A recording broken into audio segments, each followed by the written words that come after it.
अस्सलाम वालेकुम students, hope so आप लोग ठीक होंगे। अच्छा, मैंने अपने पिछली वीडियो में बताया था कि हम लोग जो नेक्स्ट टॉपिक कवर करेंगे वो ह्यूमन डाइजेस्टिव सिस्टम कवर करेंगे।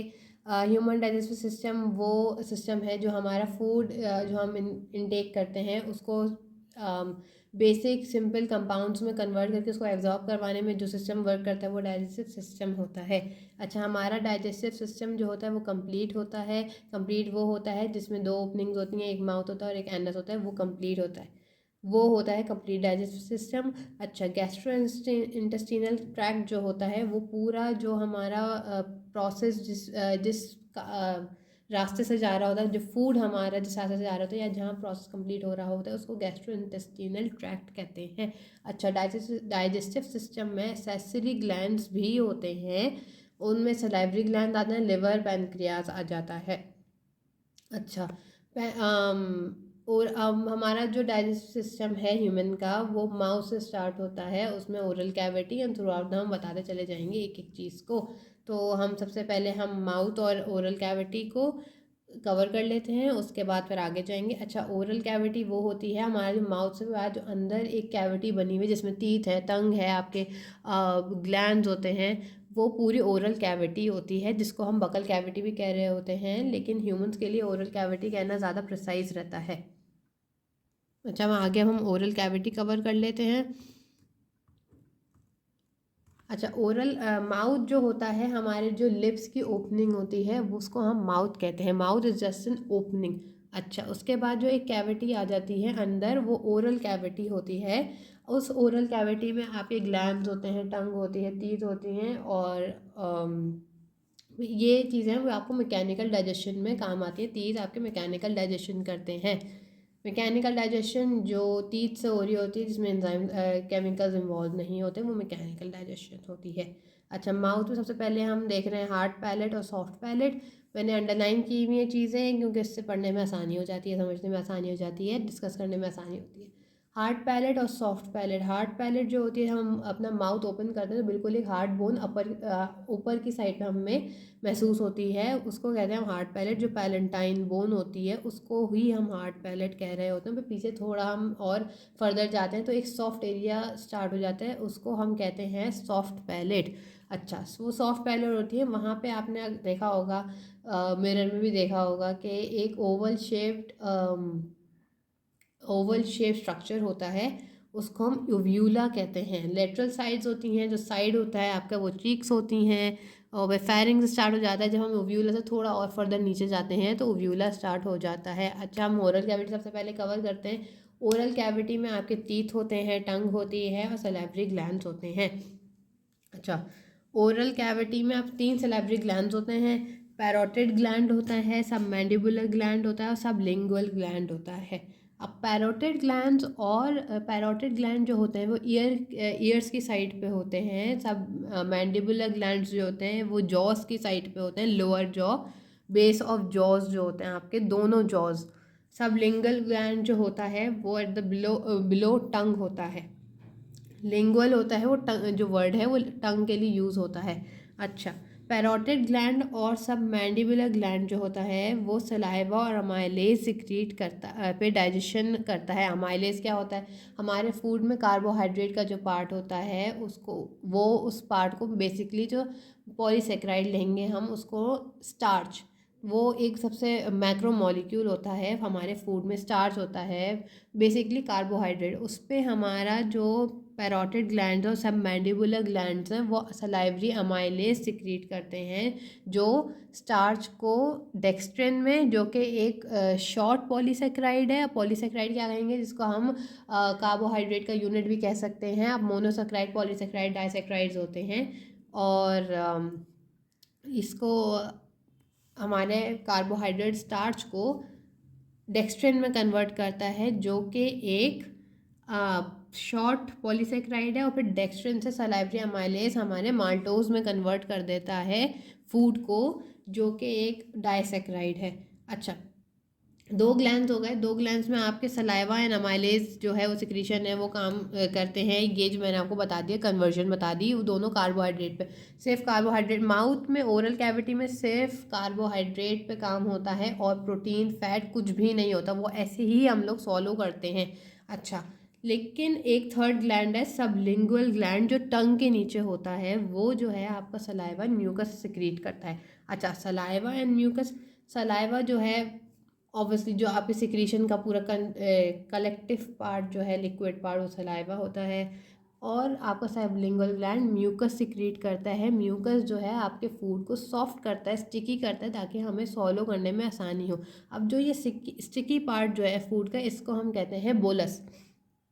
और हमारे सलाइवा में सोडियम बाइकार्बोनेट भी होता है जो जर्म्स किल करता है। अच्छा, सोडियम बाइकार्बोनेट हमारे जर्म्स को किल करता है, तो जर्म्स जो हैं वो कलेक्टिव है, उसमें सब आ जाते हैं, इसमें कोई कैटेगराइज्ड नहीं है। वेरएज लाइसोजाइम भी होता है हमारे सलाइवा में, जो कि बैक्टीरिया को किल करता है। इसमें हमारा स्पेसिफाइड है कि ये बैक्टीरिया को किल करेगा। अच्छा, मैंने अभी बताया था सलाइवरी अमाइलेज जो हमारे कार्बोहाइड्रेट पे काम करता है, उसको हम टाइलिन भी कहते हैं। टाइलिन बहुत सुना है, बहुत सुना हुआ नाम है टाइलिन, तो उसको ही हम टाइलिन कह रहे होते हैं।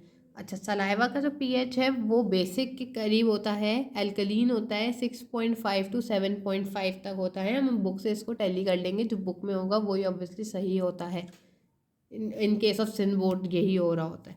अच्छा, ये हमारा हो गया ओरल कैविटी। अच्छा, ओरल कैविटी में हम टीथ पे आते हैं। टीथ एक बहुत थोड़ा ओपन टॉपिक है, तो टीथ को हम डिस्क्राइब कर लेते हैं। सैलिवरी ग्लैंड्स का जो था वो 3 ग्लैंड्स है, वो दोनों तीनों पेयर्स में होते हैं। मतलब अगर हम कलेक्टिवली ग्लैंड्स देखें तो 6 ग्लैंड्स होंगे और दो दो के पेयर बने हुए होते हैं। अच्छा, टीथ को हम देखेंगे। हम टीथ के पहले हम नाम जो गिवन है, जो डिस्क्राइब हुए हैं, पहले हम उसको देख लेते हैं। थीकोडॉन जो टीथ होते हैं वो हमारे जो जॉ हमारे, अच्छा, हमारे टीथ में हमारे जो थीकोडॉन टीथ होते हैं हमारे माउथ में, एक हमारा जो जॉ है उसके अंदर सॉकेट्स बने हुए होते हैं। जैसे हम अपना चार्जर सॉकेट में प्लग करते हैं, इसी तरह हमारे जो टीथ हैं वो हमारे सॉकेट में, हमारे जॉज में एम्बेडेड होते हैं, उनको हम थीकोडॉन्ट कहते हैं। डिफियोडॉन्ट जो टीथ होते हैं उस वो उन टीथ को कहते हैं डायमीन्स टू। तो डिफियोडॉन्ट टीथ वो होते हैं जो हमारे लाइफ टाइम में 2 सेट्स निकलते हैं, एक हमारे मिल्क टीथ होते हैं, एक हमारे परमानेंट टीथ होते हैं। जो मिल्क टीथ होते हैं हम उनको डिसिडुअस टीथ भी कहते हैं, जो गिर जाते हैं। और जो परमानेंट टीथ होते हैं वो उसके बाद जो आपके फिर से जो टीथ निकलते हैं उनको हम परमानेंट टीथ कह रहे होते हैं। मिल्क टीथ में आपके 20 टीथ्स होते हैं, और वेयर एज परमानेंट टीथ आपके 32 होते हैं। हीट्रोडॉन्ट टीथ जो होते हैं वो डिफरेंट शेप्स होते हैं, मतलब through out the jaw, through out the बगल कैविटी, ओरल कैविटी, आपके जो टीथ हैं वो सारे एक जैसे नहीं होते। जैसे ह्यूमंस में 4 टाइप के टीथ्स होते हैं, तो हीट्रोडॉन्ट उनको ही कहते हैं डिफरेंट टाइप्स ऑफ टीथ। अच्छा, हमारा जो डेंटल फार्मूला होता है for permanent teeth, permanent teeth जो होते हैं वो होता है 2 1 2 3। अब 2 1 2 3 इसको हम आगे डिस्क्राइब कर लेंगे। अच्छा, हमारे जो टीथ हैं इसको थोड़ा डायग्राम मैंने रखी हुई है, उसको आसानी हो जाएगी करने में। अच्छा, हमारे जो ये जो टीथ हैं सामने के, वो इंसाइजर्स होते हैं। फिर ये वाले कैनाइन्स होते हैं। इंसाइजर्स आगे के 4 टीथ होते हैं, फिर उसके बाद ये वाले कैनाइन होते हैं, और फिर उसके पीछे 2 प्रीमोलर्स आते हैं, और फिर 3 मोलर्स आते हैं। अच्छा, अब इसको हमारा जो डेंटल फार्मूला है 2 1 2 3, वो इस तरह डिस्क्राइब है कि अगर हम एक ऊपर का जॉ लेंगे तो उसको हम हाफ कर देंगे, तो जो हाफ पार्ट ये वाला होगा उसका ये डेंटल फार्मूला है। अब डेंटल फार्मूला है 2 1 2 3। अब इंसाइजर 2, फिर कैनाइन 1, फिर प्रीमोलर्स 2 और मोलर्स 3। अब यहाँ पे यही फार्मूला है, फिर ये वाला फार्मूला है, ये वाला फार्मूला है, ये वाला फार्मूला है। मतलब जो डेंटल फार्मूला है वो हमारे दोनों जॉस के 4 पार्ट्स अगर कर दें तो वो डेंटल फार्मूला बन जाता है। तो अगर हम उसको कलेक्टिवली पढ़ें 2 1 2 3 8, तो 2 1 2 3 आपके 8 हो जाते हैं टीथ, तो 8 8 8 8, और तो 32 टीथ हो जाते हैं। तो ये हमारे इस तरह हमारा डेंटल फार्मूला बन जाता है। अच्छा, लो हमारे जो इंसाइजर्स होते हैं वो बाइटिंग एंड कटिंग टीथ होते हैं। जैसे हम लोग कोई मीट खा रहे होते हैं या कोई ऐसी चीज़ें जिसमें बाइट लेनी होती है, उसमें इंसाइजर्स आ जाते हैं। क्या ना, ये जो हैं वो वन कस्प टीथ होते हैं। अप कस्प क्या होते हैं, एक ही आपका जो होता है एक ही कैसे उसको मैं डिस्क्राइब करूं, इसको इस तरह डिस्क्राइब कर सकते हैं कि इंसाइजर्स जो होते हैं वो आपके ऐसे ऐसे और ऐसे आ जाते हैं, मतलब आपके इसमें डिवीजन नहीं होता है, शेप होता है लेकिन डिवीजन नहीं होता। अब आप जब टीथ में भी देखेंगे तो आपके सामने की टीथ है उसमें अगर एक ही प्रोजेक्शन दिखेगा तो वो आपका कस्प होते हैं। तो इंसाइजर्स कैनाइन में एक कस्प होते हैं, फिर आप थोड़ा पीछे जाते हैं तो आपके एक ही टीथ में दो दो आपको प्रोजेक्शंस बाहर निकलते हुए नज़र आ रहे होंगे, तो वो आपके कस्प कहते हैं। इंसाइजर्स कैनाइन्स और प्रीमोलर्स के जो अंदर टीथ हमारे एम्बेडेड होते हैं उनके सिंगल रूट होते हैं, वेरएज मोलर्स जो हैं वो डबल रूट होते हैं हमारे नीचे। तो इसको अगर हम टोटल टीथ हम बताएं तो हमारे पास 8 इंसाइजर्स होते हैं, 4 कैनाइन्स होते हैं, 8 प्रीमोलर्स होते हैं और 12 मोलर्स होते हैं। अच्छा, last set of molar is called wisdom tooth. Wisdom tooth जो होता है वो वेस्टिजियल ऑर्गन होता है। वेस्टिजियल ऑर्गन वो होता है जो पहले यूज़फुल होता था लेकिन अब उनका यूज़ ख़त्म हो गया है, तो ये फंक्शनलेस ऑर्गन होते हैं वेस्टिजियल ऑर्गन। तो विजडम टूथ वो हमारे पीछे जॉ में बहुत सारी एरिया होगा जो बिल्कुल एम्प्टी होगा, वहाँ पे विजडम टूथ होता है। अभी तो सबके नहीं होता, तो वो आप कह सकते हैं कि एक वेस्टिजियल ऑर्गन है। अच्छा, ये हो गया हमारा टीथ का काम। हम इसको अब आगे जाएंगे टंग पे। अच्छा, टंग का जो हिसाब है वो ये है कि टंग हमारा जो है वो सेंसरी ऑर्गन भी कह सकते हैं, टेस्ट डिटेक्ट करता है। टेस्ट डिटेक्ट करती है हमारी ये टंग। अब टंग पे हमारे जो टंग हमारी अटैच होती है हायोइड बोन से। हायोइड बोन हमारे लोअर जॉ की तरफ होती है। अच्छा, हमारे टंग पे कुछ प्रोजेक्शंस होते हैं जिनको हम कहते हैं पैपिली कहते हैं। अच्छा, इसका क्या होता है कि जब भी हम कोई चीज़ खाते हैं या पीते हैं तो वो आप वो जो कह रहे होते हैं ना टेस्ट डिटेक्टर होते हैं टंग पे, वो यही होते हैं, आपके टेस्ट को डिटेक्ट करते हैं, कोई सेंस डिटेक्ट करते हैं। जैसे कोई चीज़ अगर हम गर्म चाय पी लेते हैं तो फिर आपने देखा होगा कि गर्म चाय पी लेते हैं तो थोड़ा सा प्रोजेक्शन आपको ना रफ महसूस होने लग जाती है थोड़ी देर तक के लिए, तो वो पैपिले ही होते हैं। टंग के नीचे का जो पार्ट है वो थोड़ा स्टिकी जो होता है, उसको हम वहाँ पे एक म्यूकस मेम्ब्रेन होती है जो म्यूकस सिक्रीट करती है, उसको हम कहते हैं फ्रेनम। अब फ्रेनम हो गया तो उसी जो म्यूकस सिक्रीट करती है वो फूड में मिक्स होता है, फिर वो बोलस बनता है, फिर आगे हम सॉलो कर लेते हैं, ये वाला पूरा प्रोसेस होता है। तो ये टंग था हमारा। सलेवरी ग्लैंड्स मैंने बता दिया था, ऊपर मैंने बता दिया था सलेवरी ग्लैंड्स। फिर भी अगर मेरे पास ऑनलाइन जो थी वो बुक नहीं मुझे मिली, तो ये मैंने अपनी तरफ से, मेरे पास बुक थी तो उसको मैंने किया हुआ है। मैंने सलेवरी ग्लैंड्स ऊपर डिस्क्राइब किए थे, उसको आप इस चीज़ को हम जो बुक में पैराग्राफ देवे ना उसको एक बार और रीड कर लीजिएगा, तो ये आपके लिए और थोड़ा क्लियर हो जाएंगे कॉन्सेप्ट।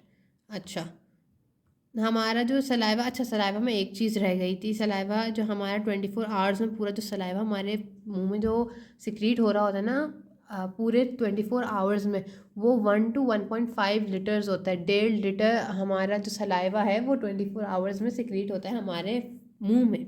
अच्छा, फेरिंग्स। फेरिंग्स एक बहुत अच्छा टॉपिक कह सकते हैं, फेरिंग्स बहुत अच्छा टॉपिक है एक। अच्छा, फेरिंग्स का मैं बताती हूँ कि फेरिंग्स जो हमारा होता है वो हमारे बिल्कुल डाइजेस्टिव ट्रैक्ट के स्टार्ट में बिल्कुल आपको मिलेगा। अच्छा, फेरिंग्स का ये भी कहते हैं कि वो रिस्पायरेशन में भी काम आता है और डाइजेशन में भी काम आता है।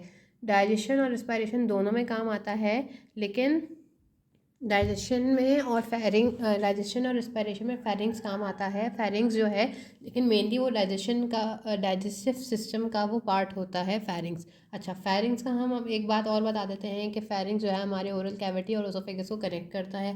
पहली बात ये हो गई। अच्छा, फेरिंग्स में दूसरी चीज़ ये है कि हमारी फेरिंग्स जो है वो 3 जगह से कनेक्टेड होता है। एक हमारे इनहेल जब हम करते हैं, जैसे हमारा रेस्पिरेटरी सिस्टम का भी पार्ट है, तो जब हम इनहेल करते हैं तो एयर हमारी फेरिंग्स की तरफ से भी जाती है। फिर हम फूड वो सॉलो करते हैं तो हमारा फूड भी फेरिंग्स की तरफ से जाता है। प्लस तीसरा, हमारे जो एयर्स हैं वहाँ पे जो हमारी ट्यूब है वो भी आपकी फेरिंग्स से कनेक्टेड होती है, जो हमारे एयर प्रेशर में काम आती है। जो हमारे एयर ड्रम पे एयर प्रेशर पड़ रहा होता है वो हमारे फेरिंग्स काम आता है। तो इसके लिए मैंने पहले बोला कि रिस्पिरेशन या डाइजेस्टिव सिस्टम का पार्ट होता है, लेकिन ज़्यादा किसका होता है वो इतना इम्पॉर्टेंट नहीं होता। ये दोनों का पार्ट होता है, क्योंकि ये हमारे बिल्कुल ओपनिंग पे होता है, तो हमारे नेज़ल्स जो हैं वो भी कनेक्टेड होते हैं, हमारा जो ओरल कैविटी है वो भी कनेक्टेड होती है। अच्छा, सॉलोइंग हमारी आ जाती है आपकी हमारा जब फूड है वो पूरा अच्छे से हमारे माउथ में मैकेनिकल डाइजेशन हो चुकी होती है, फूड हमारा बिल्कुल बोलस हो चुका होता है, आप कह सकते हैं उसको बिल्कुल पेस्ट लाइक कह लो, थोड़ा थोड़ा पेस्ट ग्रैन्युलर होता है, पेस्ट लाइक हो जाता है, तो उसको स्वॉलो करने में आसान हो जाता है। तो उस प्रोसेस को, उस फूड को जो हमारा जो बिल्कुल स्टिकी टाइप हो जाता है उसको तो बोलस कहते हैं, मैंने बताया था। अच्छा, उसको उस प्रोसेस को कहेंगे स्वॉलोइंग और डीग्लूटेशन। उसको इसको हम कह देंगे, इसका सेकंड नेम है, तो इतना इस पर कोई वो करने की ज़रूरत नहीं है कि। अच्छा, अब जैसे मैंने बताया था फेरिंग्स जो है वो रिस्पिरेशन और डाइजेशन दोनों का पार्ट है। तो अगर जब हम फूड इनहेल करेंगे तो अब हमारी ब्रीदिंग में भी प्रॉब्लम आती है। तो आपने नोटिस किया होगा जब हम कोई चीज़ इनहेल कर रहे होते हैं तो हमारी ब्रीदिंग थोड़ी सी डिस्टर्ब हो जाती है, थोड़ी नॉर्मल नहीं चल रही होती। तो उसका यही है कि आप अगर हमारा फूड नेज़ल एरिया में ना चला जाए, लंग में ना चला जाए, उसके लिए एक हमारे पास स्ट्रक्चर होता है, उसको कहते हैं एपिग्लॉटिस।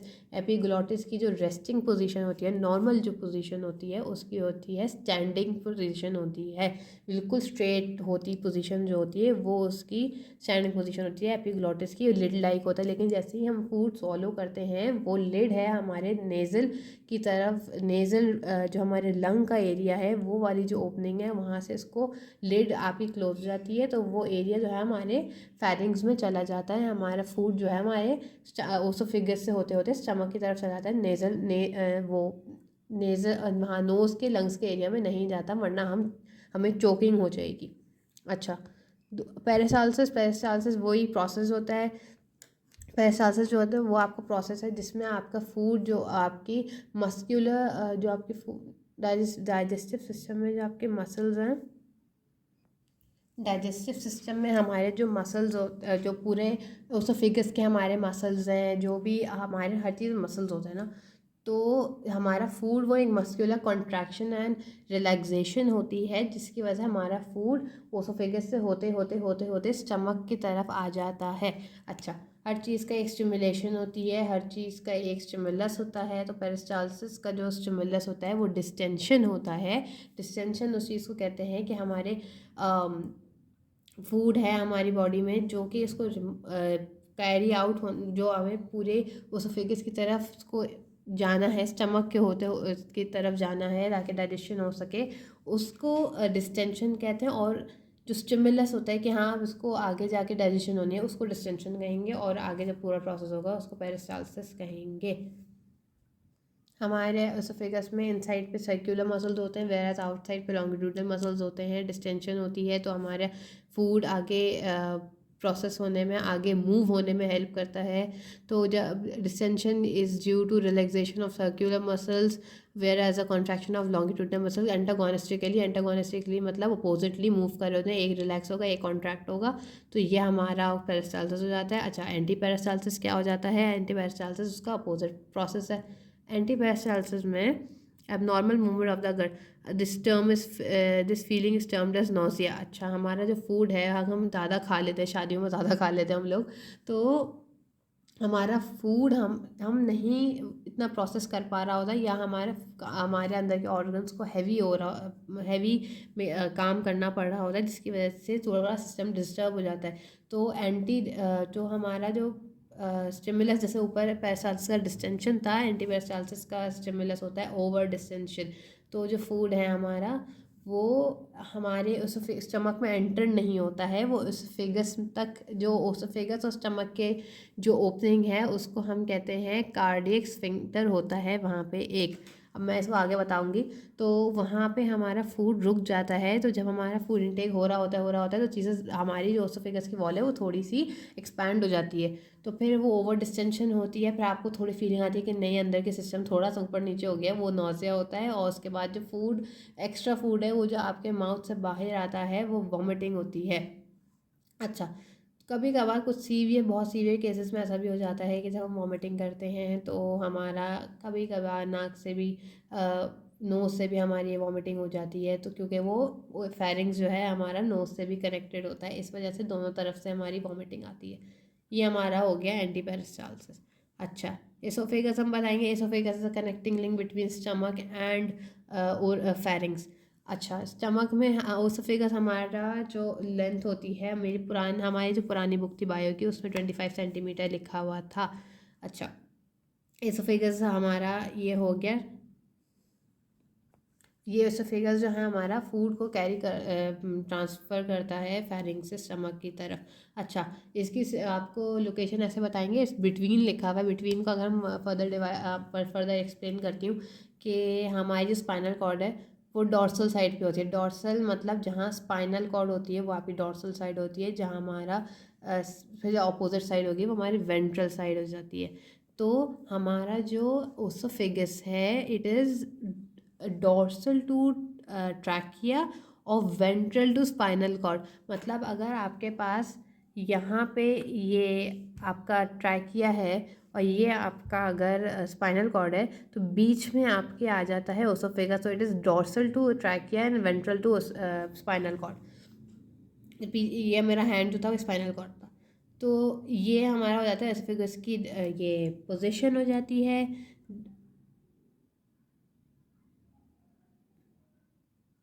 अच्छा, आगे हम क्या और बताऊँ, 1 मिनट। देयर इज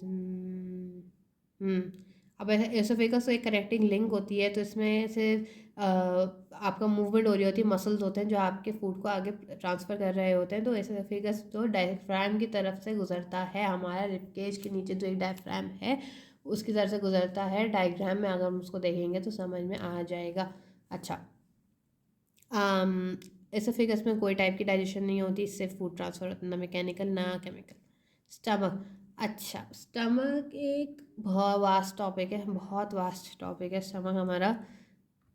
देखते हैं, आज अगर हो जाता है तो अच्छी बात है, स्टमक हो जाएगा हमारा तो फिर इंशाल्लाह इंशाल्लाह हो जाएगा। तो स्टमक हमारा एक स्टमक जो है वो हमारा जो टॉपिक है। अब स्टमक की लोकेशन क्या है? स्टमक हमारी लेफ़्ट साइड ऑफ बॉडी पे होता है। स्टमक हमारी लेफ़्ट साइड पे होता है, हमारी लेफ़्ट साइड ऑफ बॉडी पे द टॉप। अच्छा, अब हमारा मैं एक दिखा देती हूँ आपको पिक्चर, वो मैंने सेव की हुई थी ये वाली। अच्छा, स्टमक का मैं बता रही थी कि ये जो ओसोफेगस आता है और इसके बाद स्टमक आता है, ये बीच में एक जो ओपनिंग है जिससे कनेक्शन आता है, वहाँ पे आपको होता है कि कार्डियक स्फिंक्टर। कार्डियक स्फिंक्टर आपको समझ लो एक डोर की तरह काम करता है कि आपका जो फूड है वो एंटर होता है, फिर वो स्फिंक्टर बंद हो जाता है। तो एक डोर होता है, आप समझ लें, वो उसको कहते हैं हम कार्डियक स्फिंक्टर। कार्डियक स्फिंक्टर इसलिए कहते हैं क्योंकि वो जो ओपनिंग है वो हार्ट के करीब होती है। हार्ट को हम कार्डियक कहते हैं, तो वो कार्डियक स्फिंक्टर हो जाता है। तो ये तो आपको एक ये पॉइंट बताना था। अच्छा, अब जो स्टमक की वॉल्स हैं वो 4 हैं, 4 वॉल्स हैं। अगर हम आउटसाइड टू इनसाइड, बाहर से अंदर की तरफ जाएंगे, तो सबसे बाहर की जो वॉल है वो सेरोसा, मस्कुलरिस, सब म्यूकोसा, और अंदर की जो होती है वो म्यूकोसा होती है। अब ये वॉल आपकी हो गई स्टमक की।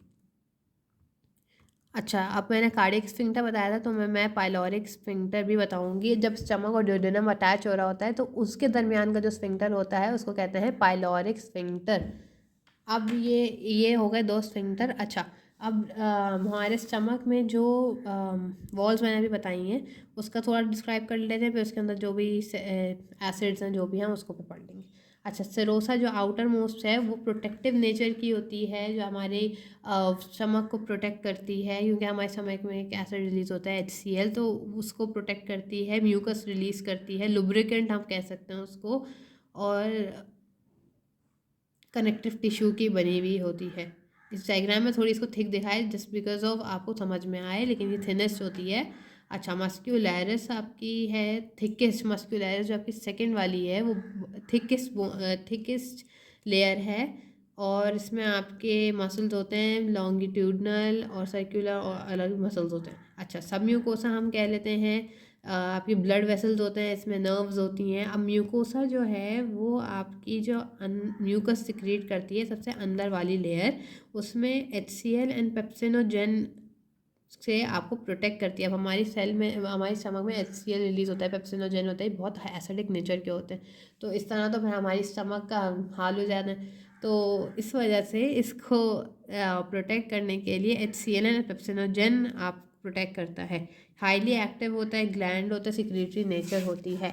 अच्छा, म्यूकोसा क्योंकि सबसे इनरमोस्ट होती है, तो हम इसको, इसमें आपके जो सेल होते हैं वो पेप्सिनोजेन सेल होते हैं, जिनको हम जाइमोजेन सेल्स भी कहते हैं या चीफ सेल्स भी कह रहे होते हैं। हम इसको बुक वाला पार्ट ले लेते हैं।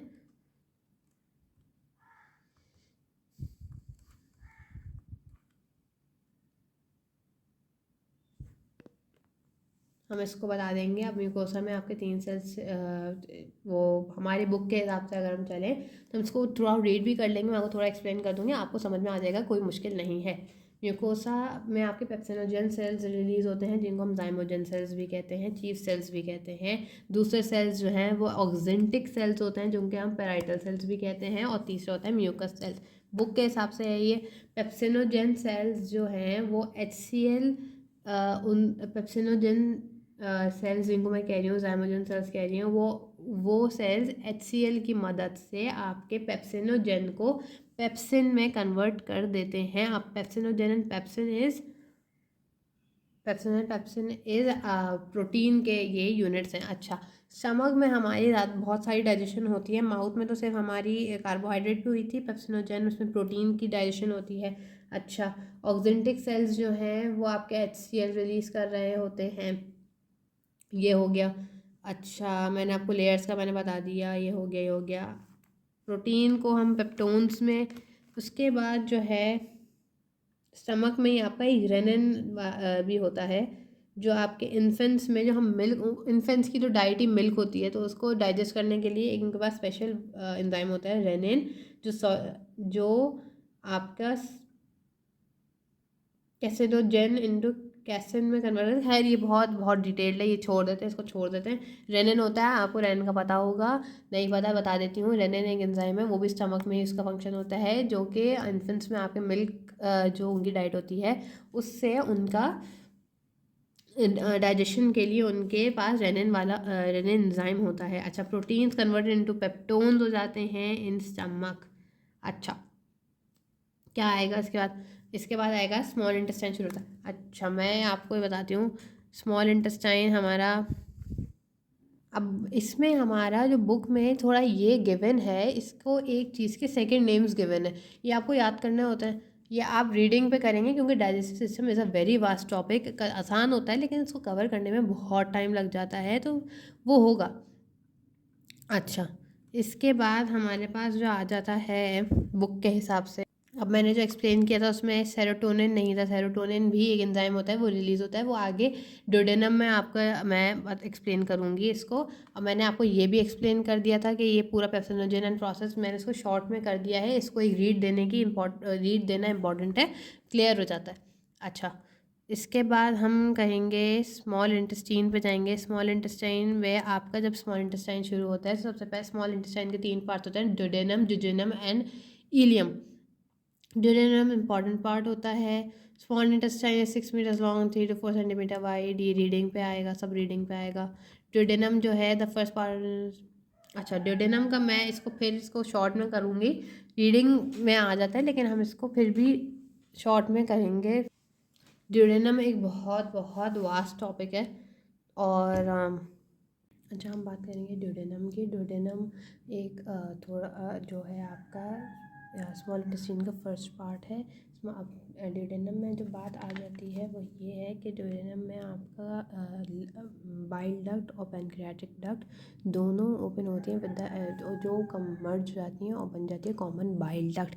अब लिवर के सेल्स को कहते हैं कप्फर सेल्स, ये एक्स्ट्रा इन्फॉर्मेशन है, बुक में नहीं है। और अच्छा, आवाज़ का थोड़ा प्रॉब्लम होगा, मैनेज कर लीजिएगा प्लीज़। अच्छा, बाइल जूस में आपका वाटर होता है, बाइल पिगमेंट्स होते हैं, बाइल सॉल्ट्स होते हैं, ये आपके एक्सक्रीशन में काम आ रहे होते हैं। और बाइल जूस में एंजाइम नहीं होता, कोई एंजाइम नहीं होता, ये मेन पॉइंट है। अच्छा, पैनक्रियाटिक जूस जो कि पैनक्रियास से रिलीज़ होगा, वो ऐसे होता है कि जो आपका स्मॉल स्टमक है, वो ड्यूडेनम, उसमें आपका स्टमक से कायम आ जाता है ड्यूडेनम में। अब ड्यूडेनम आपका स्टिमुलेट करता है स्टिमुलेट करता है इंटेस्टिनल जूस, जो एक्टिवेट करता है एंटेरोकाइनेस, एक एंजाइम है जो बुक में मेंशन आई डोंट नो है नहीं है, लेकिन बुक में शायद मेंशन नहीं है। इंटेस्टिन ड्यूनेरम एक्टिवेट स्टिमुलेट करता है, एक्टिवेट करता है एंटेरोकाइनेस एंजाइम, जो एंटेरोकाइनेस एंजाइम सिक्रीटिन हार्मोन को एक्टिवेट करता है कि एंटेरोकाइनेस एंजाइम सिक्रीटिन को स्टिमुलेट करता है। तो सिक्रीटिन जो ड्यूडेनम में रिलीज़ होता है वो पैनक्रियास को स्टिमुलेट करता है कि अपना पैनक्रियाटिक जूस रिलीज़ करना है।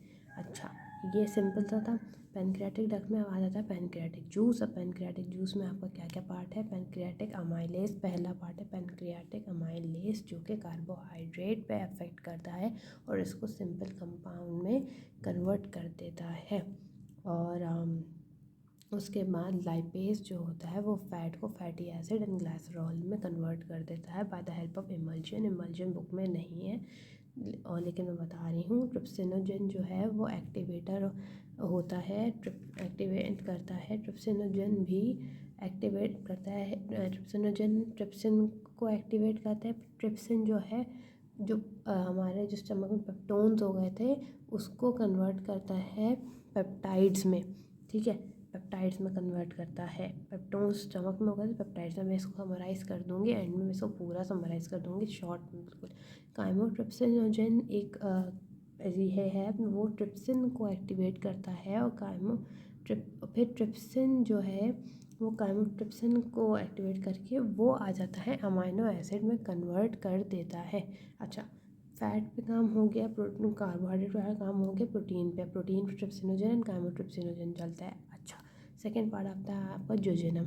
जोजेनम में आपका जो है वो आपकी सारी डाइजेशंस जो है वो कंप्लीट हो जाती है। कंप्लीट डाइजेशन हो जाती है मतलब जो आपका ऑलमोस्ट कंप्लीट जोजेनम में हो गई थी वो जोजेनम में आके एंड हो जाती हैं, बिल्कुल ख़त्म हो जाती हैं। तो आपके इसमें स्टोर करना शुरू हो जाता है आपका फूड, और जो है वो जोजेनम में आके आपके प्रोटीन्स आपके अमाइनो एसिड्स में, कार्बोहाइड्रेट आपके सेक्राइड्स में, और आपके फैट्स आपके फैटी एसिड और ग्लाइसरॉल जो उसका यूनिट है उसमें कन्वर्ट हो जाते हैं। इलियम में क्या होता है? इलियम में आपकी स्टोरेज ऑफ फैट भी हो रही होती है। स्टोरेज ऑफ फैट जो आपका फैट स्टोर होता है स्मॉल इंटेस्टाइन में आपके विलाय होते हैं, उसमें आपका जाके वो एक अलग पूरा प्रोसेस है। उसमें आपके एक मिनट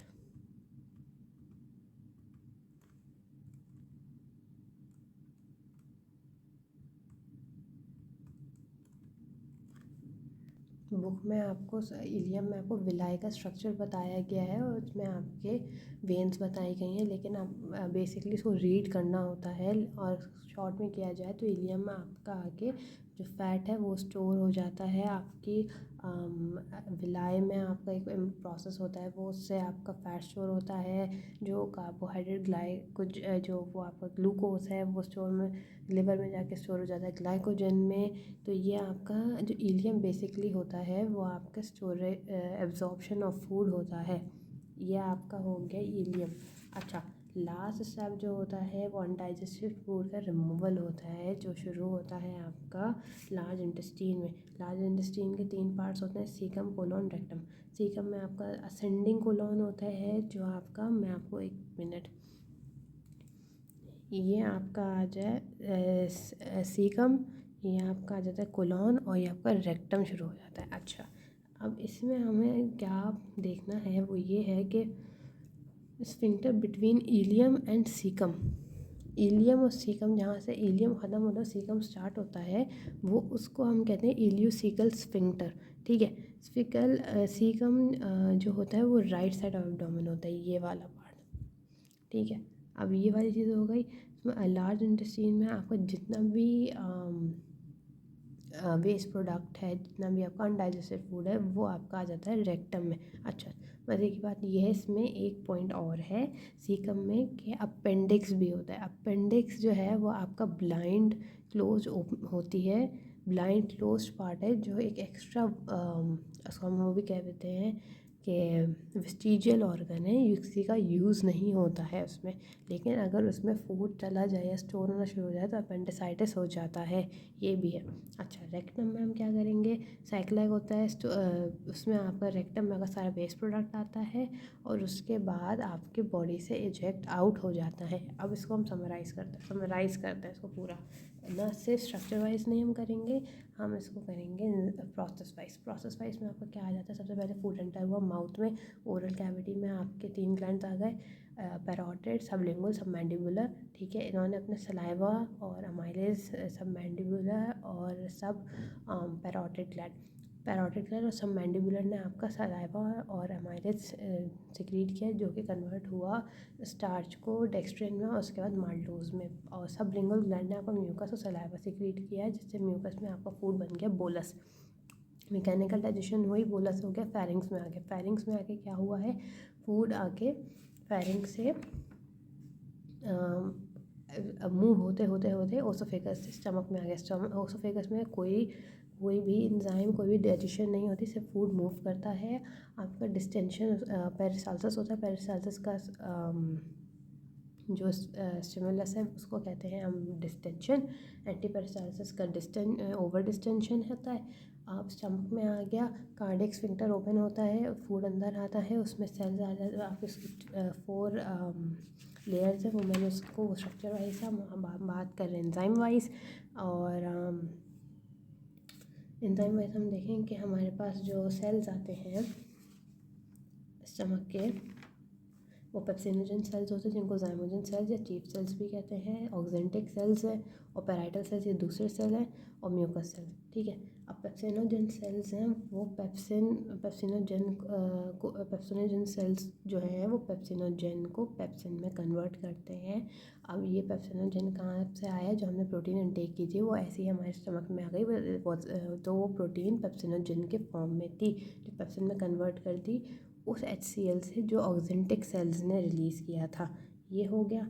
फिर हमारा फूड डाइजेस्ट हुआ, फिर हमारा आगे ड्यूडेनम में आने के बाद आपका बाइल डक्ट, हेपेटोपैनक्रियाटिक डक्ट, जिससे आपका बाइल जूस और पैनक्रियाटिक जूस आता है, आपके फूड ड्यूडेनम में ओपन होता है। अच्छा, ड्यूडेनम में ओपन होने के बाद स्टमक में जो स्टमक से काइम आता है, काइम, फिर ड्यूडेनम आपका स्टिमुलेट करता है इंटेस्टिनल जूस, जिससे एक्टिवेट होता है एंटेरोकाइनेस जूस, जो होता है आपका वो एंटेरो स्टमक के जूस में इंटेस्टिनल जूस है, वो एंटेरोकाइनेस एंजाइम जो है उसको एक्टिवेट करेगा। Enterokinase enzyme will activate secretin hormone in the duodenum to release pancreatic juice from the pancreas. Pancreatic juice में क्या आता है, पैनक्रियाटिक अमाइलेज, जो कि आपका प्रोटीन पे काम करता है, जो प्रोटीन आपकी वो बन गई थी, पेप्सिन बन गई थी, वो बन जाएगी पेप्टोन्स में, ठीक है। पेप्टोन्स में लाइपेज फैट है, फैट ऐसे ही आ रहा था, कहीं डाइजेशन नहीं हुई, ड्यूडेनम में स्टार्ट होगी, फैटी एसिड ग्लिसरॉल वहीं के वहीं ख़त्म। तो इसको सबसे ज़्यादा digestion of fat completed in duodenum होती है, तो ये शॉर्ट डाइजेशन होती है। अब फिर उसके बाद पैनक्रियाटिक जूस में ट्रिप्सिनोजेंस है, जो पेप्टोन्स को पेप्टाइड्स में कन्वर्ट करेगा, और काइमोट्रिप्सिन जो है वो पेप्टाइड्स को अमाइनो एसिड में कन्वर्ट कर देगा। ड्यूडेनम में आके आपका इसमें आपके जो कार्बोहाइड्रेट्स हैं, सेक्राइड्स जो थे, सेक्राइड्स उसको हम बिल्कुल basic unit, that is hexose glucose form में, ग्लूकोज आपका बिल्कुल बेसिक मोनोसेक्राइड होता है एक मॉलिक्यूल का, उसमें कन्वर्ट हो जाता है, और वो ग्लूकोज जाके लिवर में स्टोर हो जाएगा। प्रोटीन, जो प्रोटीन्स है वो भी स्टोर होती हैं, लिवर में नहीं होती हैं वो, लेकिन बेसिकली ग्लूकोज लिवर में स्टोर हो जाता है। अच्छा, फैट जो है वो आपके इलियम में विलाई में, जिसका प्रोसेस है पूरा बुक में रिटन है, उसमें पूरा प्रोसेस उसमें जाके स्टोर हो जाएगा। इसके बाद इलियम में स्टोर होंगे, और फिर ड्यूडेनम में डाइजेशन कंप्लीट हो गई, इलियम में एब्जॉर्प्शन होती है। अच्छा, अनडाइजेस्टेड फूड में सीकम, कोलोन, रेक्टम। सीकम में आया फूड, पे कोलोन, पे रेक्टम, इसमें अपेंडिक्स होता है, और रेक्टम में एक्स्ट्रा फूड आके आपका eject out of the body हो गई। ये आपके समराइज थे according to the enzymes involve in the process of digestion. ये हमने कंप्लीट किया है डाइजेशन इन ह्यूमन। जो आप अब देखें डाइजेशन ह्यूमन इतना वास्ट टॉपिक है, जितना मुझसे हो सकता था मैंने उसको एक्सप्लेन किया है। तो अगर कोई कमी पेशी रह गई तो I am so sorry for that. Plus आपको इसमें रीडिंग की ज़रूरत पड़ेगी एक बार, क्योंकि मैंने जब पढ़ा था ये चैप्टर, मुझे इसको टाइम लगा था, मैंने इसको समझा था, मैंने इसको पढ़ा था, तो मुझे इसको टाइम लगा था समझने में। और मैं अपना बताती हूँ कि मैं भूली भी थी, लेकिन उसको रिवाइज़ करते करते मुझे याद हुआ था। इसमें जैसे आपकी लेंथ भी लिखी हुई होती, एक चीज़ के दो दो नाम होते हैं, आपको याद करने होते हैं। Plus reading is very important, 2-3 बार उसको रीड करना पड़ता है। तो हमने ये वाला टॉपिक कंप्लीट किया है। अब हम इसके बाद जो टॉपिक हम अगली नेक्स्ट वीडियो में जो मैं टॉपिक स्टार्ट करूँगी वो है, अच्छा नेक्स्ट वीडियो में इंशाल्लाह पॉसिबल माइट बी पॉसिबल हम ये चैप्टर कंप्लीट कर लेंगे, क्योंकि अब जो एक टॉपिक रह गया रोल ऑफ एसेसरी ग्लैंड्स रह गया है, और इसके बाद जो डिसऑर्डर है, डिसऑर्डर्स आर वेरी इजी, वो हम कर लेंगे। तो ये चैप्टर हमारा कंप्लीट हो जाएगा इंशाल्लाह। तो नेक्स्ट वीडियो में हम इंशाल्लाह ये हम चैप्टर कंप्लीट कर लेंगे। तो आप लोग अपना बहुत ख्याल रखिएगा। अगर मैं फिर कह रही हूँ कोई भी कमी पेशी रह गई हो, कुछ नहीं समझ में आया हो, I am so really sorry. मैंने अपनी पूरी कोशिश की थी आपको एक्सप्लेन करने की। बाकी इंशाल्लाह आपको समझ में आ जाएगा। बहुत सारा ख्याल रखिएगा अपना। अल्लाह हाफ़िज़।